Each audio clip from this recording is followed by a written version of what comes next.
చలో అందరికీ శరణార్థులలో హీచ్ స్టాప్ సమర్పించు మాస్మలన ముచ్చట్లకు స్వాగతం. వచ్చేసిండు మీ నర్స్ కాక. ఇక అరుచుకుందాం రారుల్లా ఇయాల్టి మోక. అయ్యా ఏపీ అంటే ఆంబోతుల రాజ్యం అయిపోయినట్టు అయిపోయింది కదా. మొత్తం మీద గాలిపంక పార్టీ పుణ్యమా అని ఓ లెక్కలేదు, పత్రం లేదు, సిఎస్ అంటే లెక్కలేదు, ఎలక్షన్ కమిషన్కు వీళ్ళు పట్టించుకునేది లేదు. అందులోకి పోయి ఈవీఎం మిషన్ పక్కన వలగొడితే ఏందన్నట్టు, కిందేసి తొక్కితే ఏందన్నట్టు, ఏమన్నా అర్థం పర్థం ఉండాలి, అడిగేటోళ్ళు లేరనా? లేకపోతే ఎలక్షన్ కమిషన్ ఏం చేస్తున్నది, దాన్ని వలగొట్టుడేందుకు, దొంగ లెక్క పరారవుడేందుకు, ఈ పరిశాన్ ఏంది, ఆగమాగం చేస్తున్నారు కదా. అసలు మీ పార్టీ అతారేంది, పతారేంది, హాలత్ ఏంది, అవుకాతేంది? ఏపీలో ఏమన్నా ఎవరినన్నా నెగలిచ్చిస్తున్నారా? ఏం కథ? జనం ఓట్లేసిన మిషన్ అట పక్కన వలగొడితే ఏందన్నట్టు? ఎవరు పట్టించుకోవాలి? సీఎస్ ఏం చేస్తున్నట్టు? ఇటు విపక్షాలు అటు ప్రతిపక్షాలు మొత్తం ఇదే ముచ్చట మీదుగా చేయబట్టే అంత గందరగోళం గాయదు మేళం చేస్తున్నారు. ఏపీ రాజకీయాలు అయితే నోటితోటి చెప్పేటట్లేదు, నోటితోటి నవ్వెలతట్లేదు. అబ్బాబ్బా ఏం రాజకీయాలు, గింత గలీసేతలు ఆ జగన్మోహన్ రెడ్డి అని జనమే అడిగినా కూడా పట్టించుకునే పాపన పోలేదా? ఇక పిన్నెల్లి గారి సంగతి చూస్తాను అయితే నాయన వామ్మో ఏం బంగారు చేతలు, ఏం కథ. ఇక పోలీసు వాళ్ళకి తెలవాలి, వీళ్ళకి తెలవాలి ఏం కథో ఏందో. ఇది ఏపీ ముచ్చట ఏమన్నా మాట్లాడేటట్లేదు. ఇక గింత తెగదెంపుల రాజ్యం, గింత ఆంబోతుల రాజ్యం, గింత అచ్చొచ్చిన బరిదగించిన చేతల ఇది ప్రజాస్వామ్యమా లేకపోతే ఏంది? ఎట్లా చెప్పాలి చూడరు ఒకసారి. ఆంధ్రప్రదేశ్లో అధికార పార్టీ ఆంబోతుల ఇష్టరాజ్యము ఆగమాగం చేస్తున్నదిలా, జనాలను భయభ్రాంతులకు గురి చేస్తున్నది. ఆంబోతులు రెచ్చిపోతుంటే చర్యలు ఎక్కడ కనబడుతున్నాయి అని చెప్పి నలుదిక్కుల నుంచి ప్రశ్నలు ఏడికెంచంటే ఆడికెంచి అయినబడుతున్నాయి. ఏ ధైర్యంతో ఎమ్మెల్యే పిన్నెల్లి ఈవీఎంను పలగొట్టిండు అనే ప్రశ్న ఉప్పెనవుతున్నది. ఈవీఎం ధ్వంసం ఘటనల పిన్నెల్లితో పాటు మాచర్లకు చెందిన తురక కిషోర్ అనే ఆంబోతు కూడా ఉన్నాడట. గతంలో కిషోర్ మాచర్ల టీడీపీ నేతలు బోండా ఉమ, బుద్ధ వెంకన్నల మీద క్రూరంగా ఇష్టం వచ్చినట్టు దాడికి దిగిండు. గాలని ఎంబడించి చంపేతందుకు కూడా ప్రయత్నం చేసిండు. ఈ ఘనకార్యానికి గాలిపంక పార్టీ కిషోర్ ను చైర్మన్ గా చేసి అందలం ఎక్కించింది. గట్లుంటదన్నట్టు పంక పార్టీ తీరు. ఇక ఈ ఆంబోతు మీద గానాడే చర్య తీసుకొనుంటే ఇలా ఈ పరిస్థితి వచ్చేదా చెప్పుర్రి. మరి జగనాలు పార్టీ నేతలు గింత బరదగించిండ్రు. మాచర్ల ఆంబోతు కిషోర్ బర్త్డే పార్టీ పోలీసులు గెస్ట్లుగా పోయినరంటే అర్థం చేసుకోవాలి ఎట్లా పని చేస్తున్నారు. పోలీసుల ఫంక్షన్లకు కిషోర్ కూడా పోతాడట. ఏందికి ఈ పరిస్థితి? అక్రమాలు అన్యాయాలు చేసేటోళ్లను జైల్లో పెడతారా లేకపోతే గల పండుగలకు పంచర్లకు పోతారా?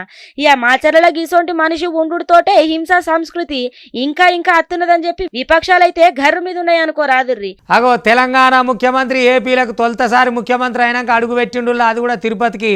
ఎందుకంటే మనవానికి పుట్టెంటికలు తీసేది ఉండదట కదా. ఇక తిరుపతి ఇంకా మనవని ఎంటికలు సమర్పిస్తామని పోయినుండే. ఇక ఆడికి పోయినాక ఆ ముచ్చట కూడా చెప్పుకొచ్చింది అనుకో రాదు. ఏపీలో 4 రోజులు ఆగితే కొత్త సర్కారు వస్తుంది కదా. ఏ సర్కారు వచ్చినా వాళ్ళతో సత్సంబంధాలు ఉంటాయి, మాకు మంచి దోస్తాన్ చేస్తాం. తిరుపతిలో కూడా ఇంకేమన్నా కావాలంటే మా నుంచి అయ్యే సవలతులు హాలతులు ఏమన్నా ఉంటే ఇస్తామని కూడా మాట ఇచ్చింది అనుకో రాదు. మొత్తం మీద మనవని పుట్టెంటికలకు పోయి ఏపీ వాళ్ళకు కూడా హామీలు ఇచ్చొచ్చుడు తెలంగాణ ముఖ్యమంత్రి. జోర్దార్ మీదనే ఉన్నది కదా కథ అయితే మొత్తం మీద. తిరుపతి ఎంకన్నా కాడ మరి తెలంగాణ గురించి ఏం మొక్కిండు, మనవరి గురించి ఏం మొక్కిండు, రేపటి మన భవిష్యత్తుని ఏం చేయబోతున్నానే ముచ్చట ఒకపారి మన తెలంగాణ ముఖ్యమంత్రి రేవంత్ రెడ్డి గారు అరుచుకోద్దాం మొత్తం మీద అయితే. కానీ వచ్చే సర్కారు ఎవరైనా దోస్తాను అయితే కడతాడట ఏపీలో. అలాయ్ బలాయి ఉండాలి, మంచిగా ఉండాలని ముచ్చట చెప్పుకొస్తుండగా కట్టాలి సారు. ఎవరితోనైనా మంచిగా ఉండాలి, వాళ్ళతో ఏమైనా ఉంటే మనం తెచ్చుకోవాలి, మనం ఏమైనా ఉంటే ఆలకించుకోవాలి, ఇచ్చిపుచ్చుకున్నట్టు ఉండాలి కదా. అలాయ్ బలాయి ఉండాలని చెప్పుకొస్తుంటూ చూద్దాం రారి. ఏపీలో ఏర్పడే కొత్త సర్కార్ తోటి సంబంధాలు మంచిగానే కొనసాగిస్తామని చెప్పి తెలంగాణ సీఎం రేవంత్ రెడ్డి సార్ తెలుపుకొచ్చిండులా. ఇక ముఖ్యమంత్రి అయిన నుంచి వెళ్ళి తొలుత పోయిండు అనుకో రాదు తిరుమల సాములోరిని దర్శించుకునే తందుకు. ఇక 2 రాష్ట్రాల జనాలు సుఖ సంతోషాలతోటి ఉండాలని చెప్పి శ్రీవారిని ఓరుకున్నట్లు తెలుపుకొచ్చిండు. సాములోరి దర్శనం కోసం వచ్చే భక్తుల సౌకర్యం కోసం కళ్యాణ మండపాలు, సత్రాలు నిర్మించేందుకు తెలంగాణ సర్కారు టీటీడీకి సహకరిస్తుందని సార్ చెప్పుకొచ్చిండు.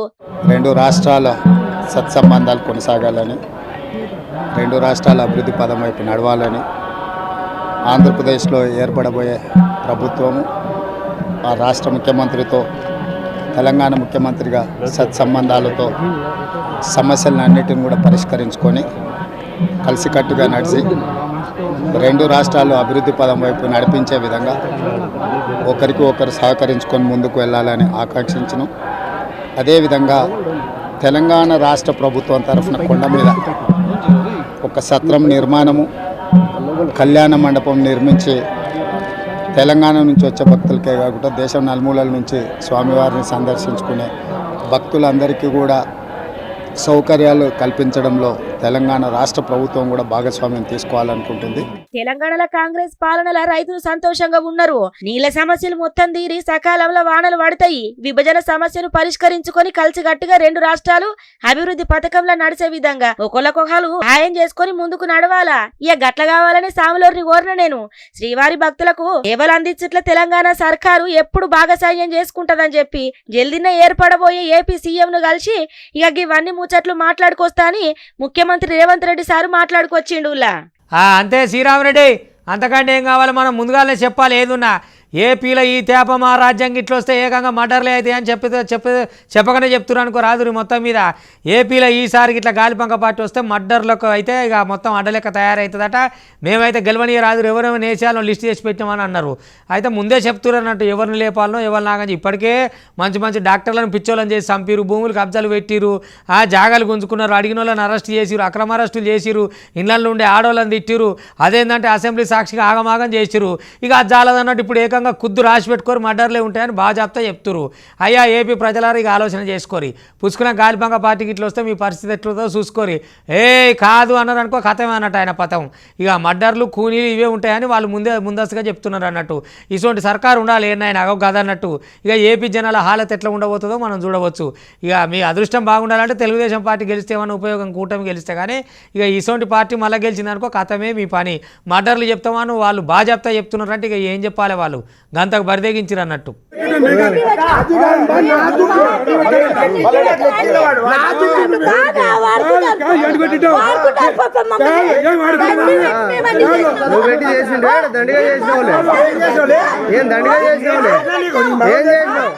గిట్లుంటది. భయం పెట్టుకుంటా బెదిరిస్తామని చంపుతామని చెప్పుకుంటా ఓటమి భయం మీరే ఒంట్లో పెట్టుకొని గిట్ల ఆగం చేతలు చేస్తున్నారు అంతందుకు ఇక గీ ఒక్క ముచ్చట చాలు.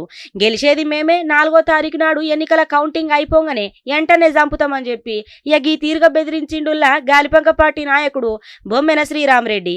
వైఎస్ఆర్ పార్టీ మండల కన్వీనర్ గా పనిచేసిన చిన్న జలాలపురం పట్నం నాగేష్ మీన పంకపార్టీ నాయకులు బొమ్మెన శ్రీరామ్ రెడ్డి ఆయన అనుచరులతోటి చంపుతాని బెదిరించిన ముచ్చట చూడండి మీరే ఎట్లున్నదో.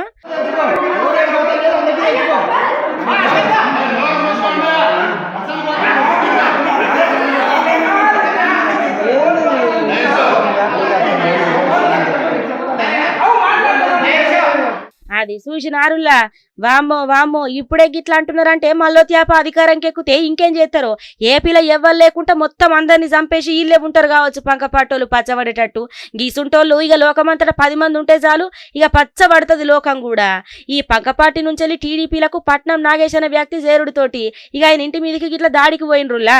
ఇక సింగనమల ఎస్సీ నియోజకవర్గంలో ఎస్సీలకు బీసీలకు రక్షణ కరువైందని గిదిని చూస్తేనే అర్థమవుతున్నది. వైఎస్ఆర్ పార్టీ అవినీతిని ప్రశ్నించిన వాళ్ళని అందరినీ కూడా నియోజకవర్గం నుంచి ఎలగొడతామని చెప్పి బొమ్మెన శ్రీరామ్ రెడ్డి గీ తీరుగా మాట్లాడుతున్నాడు. ఆలూరు సాంబశివరెడ్డి అండదండలతోటి ఎస్సీలను బీసీలను గీ తీరుగా బెదిరిస్తున్నాడు అని చెప్పి సింగనమల నియోజకవర్గం జనాలు మత్తుగా చెప్పుకొస్తున్నారు ముచ్చటంతా.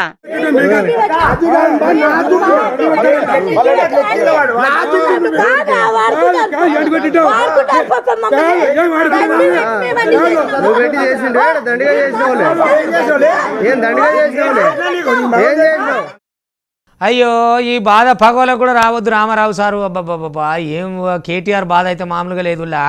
మేము అధికారంలో ఉండి 2 లక్షల ఉద్యోగాలు ఇచ్చినా కూడా మాకు గుర్తింపు లేకుండా పోయిందని బాధపడుతున్నాడు. 2 లక్షల నౌకరు ఇచ్చినాక కూడా మీకు గుర్తింపు లేదంటే ఇక ఎన్ని లక్షలు ఇస్తే గుర్తుండాలి సారు? ఇదైతే ఎవరికి రావద్దు. పగా మీ నోటితో మీరే చెప్పుకోవాల్సిన పరిస్థితి వస్తుండే. 2 లక్షలు ఇచ్చినట్టనే గుర్తుపట్టు రాదురే తెలంగాణ జనాలు. అస్సలు మమ్మల్ని గుర్తిస్తలేరని బాధపడుతున్నాడు కేటీఆర్ సారు. అయినా నేరు 2 లక్షల ఉద్యోగాలు ఇచ్చిన వాళ్ళని గుర్తుపెట్టుకోకపోతే ఎట్లా చెప్పురు మీరు? మరి గిట్లాంటి గీ చేతలు ఉండద్దు, తిన్నాక తినలేదు అన్నట్టుగా. ఆయన 2 లక్షలు ఇచ్చినట్ట మీకు తెలియదా మరి ఆ ముచ్చట? మీరు గుర్తుపెట్టుకోవాలి కదా. పాపం మమ్మల్ని ఎవరు గుర్తిస్తట్టే లేరు. మేము ఓడిపోయిందాక 2 లక్షల నౌకర్లు ఇచ్చినా కూడా మమ్మల్ని గింత యాది పెట్టుకుంటలేరు అని ఇక ఎమ్మెల్సీ ప్రచారానికి పోయే కదా ఆడ చెప్పుకుంటూ బాధపడుతున్నాడు. మీరు బాధపడకూడదు సార్. ఇప్పుడు మీరు చెప్పినందుకన్నా యాది పెట్టుకుంటారు. రాష్ట్రంలో 2 లక్షల సర్కారు ఉద్యోగాలు ఇచ్చినా కూడా యువతకు మేము దూరమైనాం. బీఆర్ఎస్ హయాంలా చేసిన మంచి పనులు చెప్పుకోలేక చిన్న ఓట్ల తేడాతోటి మేము ఓడిపోయినాం. గంతే మేము చెప్పుకుంటే ఇలా మేమే గెలిచేది. నర్సంపేటలో ఏర్పాటు చేసిన వరంగల్, నల్లగొండ, ఖమ్మం పట్టభద్రుల ఎమ్మెల్సీ ఎన్నికల ప్రచారంలో భాగంగా ఇక ఈ మాటలన్నీ మాట్లాడుకొచ్చిండులా. ఇక సభల కేటీఆర్ పాల్గొని పార్టీ అభ్యర్థి రాకేష్ రెడ్డికి మద్దతుగా మాట్లాడుకొచ్చిండు చూడుండ్రి.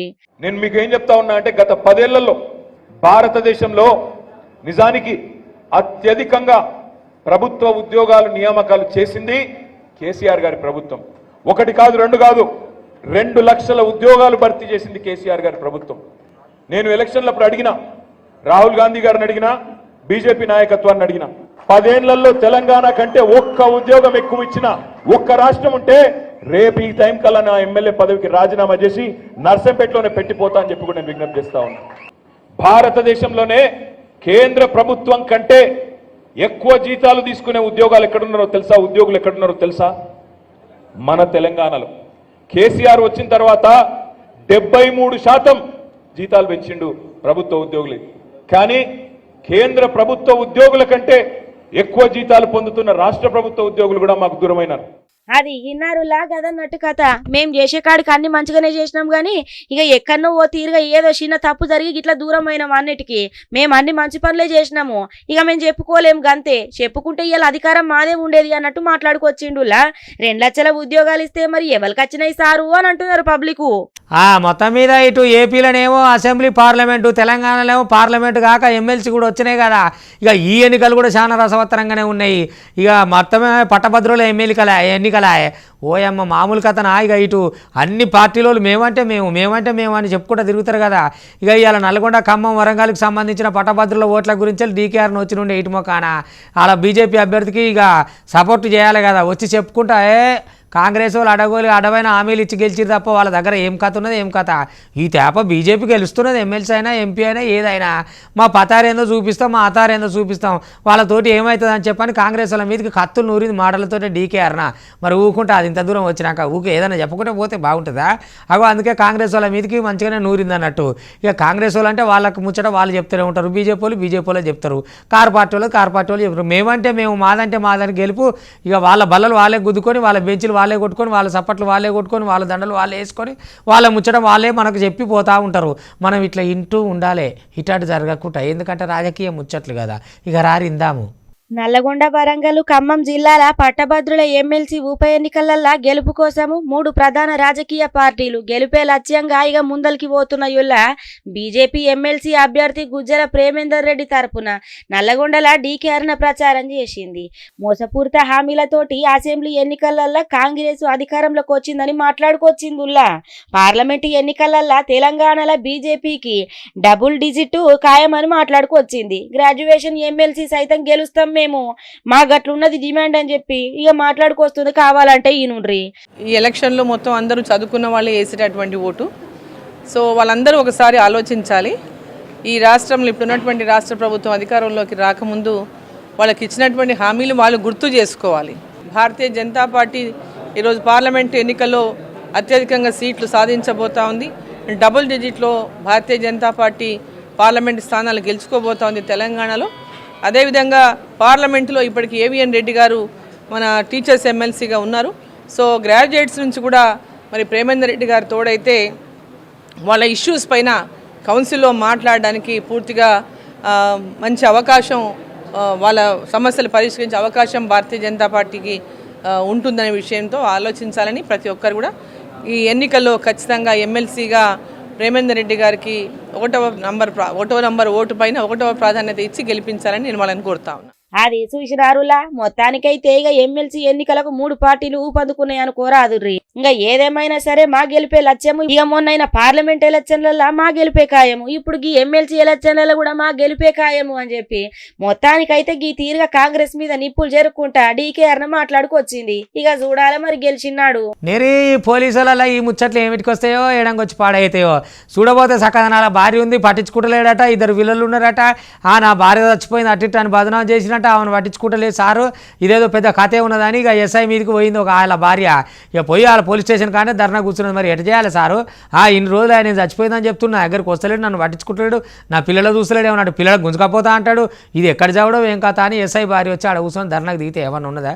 ఎస్ఐ అంటే నలుగురికి సేవ చేసేటైనా, నలుగురు రక్షించటైనా, జనం జీతం తీసుకొని జనం కోసం పనిచేసేటైనా. రక్షక భటులు అంటారు వాళ్ళని. గిట్ల అయితే ఎట్లయితే చెప్పురి తమాషగా ఒక ఆడపిల్లే అన్యాయం అయిపోయిందని అందున స్వయాన ఎస్ఐ భార్య వచ్చి కూర్చుందంటే ఇంకేమన్నా ఉన్నదా ఇక మామూలు జనాలకు ఇక చూడు రామ బాధ ఎట్లున్నదో పాపం అయ్యో పోలీస్ స్టేషన్ ముందర వాళ్ళ చుట్టాలతో కూర్చున్నది ఈ పోలీసు వాళ్ళు ఇంట తెలుసుకుంటేందో ముచ్చట బజార్కి ఎక్కిందాకా చూస్తారు అన్ని బయట ముచ్చట్లేనట ఈ బయట ముచ్చట్లు ఈ బయట పంచాయతీలతోటే ఈ పంచాయతీలు వస్తున్నాయి ఇండ్లల్లా ఎటరాయో మీరు బయటకు పోతే ఇంట్లో ఇదో వచ్చి కూర్చోరా మరి లొల్లి అయితే ఊగనే అంటే ఎట్లా అగో సిద్దిపేట జిల్లా కొమిరెల్లి ఎస్ఐ నాగరాజట ఇక ఆయన భార్యకు తెలకుంటే ఇంకో లగ్గం చేసుకున్నాడట నుల్లా పిల్లలు కూడా ఉన్నారట గాలను బలవంతంగా తీసుకుపోయి మొదటి భార్యకు చెప్పకుండా ఆగమాగం చేస్తున్నాడట ఇక నా దగ్గరికి వస్తలేడు నన్ను చక్కగా చూస్తలేడని చెప్పి ఇక ఆయన మొదటి భార్య మానస పోలీస్ టౌన్ ముంగల ఇక ఆమె తల్లి చుట్టాలందరినీ తీసుకొని వచ్చి ఆందోళనకు దిగిందుల్లా మరి కాదా చెప్పుండ్రి 10 ఏళ్ల కాంచెల్లి సంసారం చేసి 2 పిల్లల్ని కన్న తర్వాత రాకుండా పట్టించుకోకుంటుంటే ఏమన్నట్టు ఇక గిట్ల మొత్తం బండారం అంతా పోలీసు వాళ్ళకి గిట్ల తయారై బయట వేసుకున్నాక ఏమంటారు చెప్పుండ్రి ఇక చూడు నుల్ల పాపం గామె ఆవేదన సిద్దిపేట సిపి గారికి ఇదే నా విన్నతి, కరీంనగర్ సిపి గారికి కూడా నా విన్నతి. నా పిల్లలకు ప్రాణ భయం ఉంది. నా భర్తతోటి థర్డ్ పర్సన్ అన్న ఆమెతోటి కూడా నా పిల్లలకి ప్రాణ భయం ఉంది. నా పిల్లలు నా దగ్గర ఉంటేనే సురక్షితంగా ఉంటారు. నా భర్తతో జీవితం కొనసాగించడానికి నేను సిద్ధంగానే ఉన్నా. భర్త అద్దని నాకేం లేదు. నాకు నా భర్త కావాలి, పిల్లలు కావాలి.